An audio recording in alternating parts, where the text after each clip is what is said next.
ಈಗ ಇಂದಿನ ಪತ್ರಿಕೆಗಳ ಇಣುಕುನೋಟ. ರಾಜ್ಯದಲ್ಲಿ 9.67 ಲಕ್ಷ ಟನ್ ತೊಗರಿ ಖರೀದಿಗೆ ಕೇಂದ್ರ ಅಸ್ತು. ಸಚಿವ ಜೋಶಿ ಮನವಿಗೆ ಕೇಂದ್ರ ಕೃಷಿ ಸಚಿವ ಸ್ಪಂದನೆ. 93,925 ಉದ್ಯೋಗಗಳು ಸೃಷ್ಟಿ. ನೂತನ ಕೈಗಾರಿಕಾ ನೀತಿಯ ಪರಿಣಾಮ ಸಚಿವ ಎಂಬಿ ಪಾಟೀಲ್ ಮಾಹಿತಿ. ದ್ವೇಷಾಪರಾಧಕ್ಕೆ 7 ವರ್ಷ ಜೈಲು. ದ್ವೇಷ ಭಾಷಣ ಸೇರಿ ಅಸೆಂಬ್ಲಿಯಲ್ಲಿ 12 ಮಸೂದೆ ಮಂಡನೆ.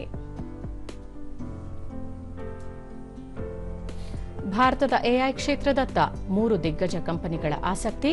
ಗೂಗಲ್, ಮೈಕ್ರೋಸಾಫ್ಟ್, ಅಮೆಜಾನ್ ತಂತ್ರಜ್ಞಾನ ಕಂಪನಿಗಳು. ಟಿ20 ಸರಣಿ ಭಾರತ ಮಹಿಳಾ ತಂಡ ಪ್ರಕಟ. ಡಿಸೆಂಬರ್ 21ರಂದು ಆರಂಭವಾಗಲಿರುವ ಲಂಕಾ ವಿರುದ್ಧ 5 ಪಂದ್ಯಗಳ ಸರಣಿ. ಇವು ಇಂದಿನ ಪತ್ರಿಕೆಗಳ ಪ್ರಮುಖ ಸುದ್ದಿ. ಉಳಿದಂತೆ ವೈಜ್ಞಾನಿಕ ಕಸ ವಿಲೇವಾರಿ ಘಟಕ ನಿರ್ಮಾಣ.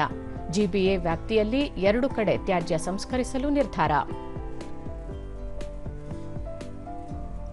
ಯಕ್ಷಗಾನ ಅಕಾಡೆಮಿ ಪ್ರಶಸ್ತಿ ಪ್ರಕಟ. 5 ಗೌರವ ಪ್ರಶಸ್ತಿ.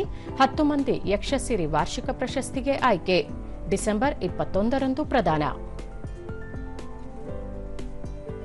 ರಾಜಧಾನಿ ದೆಹಲಿ ರಕ್ಷಣೆಗೆ ದೇಶಿ ಕ್ಷಿಪಣಿ ವ್ಯವಸ್ಥೆ ಬಳಕೆ. ಪಾಕ್ನ ಬೆದರಿಕೆ ಹಿನ್ನೆಲೆ ಸರ್ಕಾರ ತೀರ್ಮಾನ.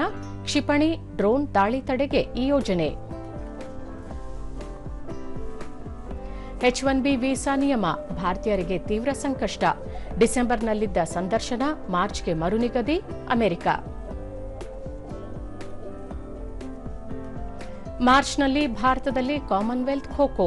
ಮಾರ್ಚ್ 9ರಿಂದ 14ರವರೆಗೆ ಚೊಚ್ಚಲ ಆವೃತ್ತಿ. 24 ತಂಡ ಭಾಗಿ. ತಾಣ ಇನ್ನಷ್ಟೇ ನಿಗದಿ.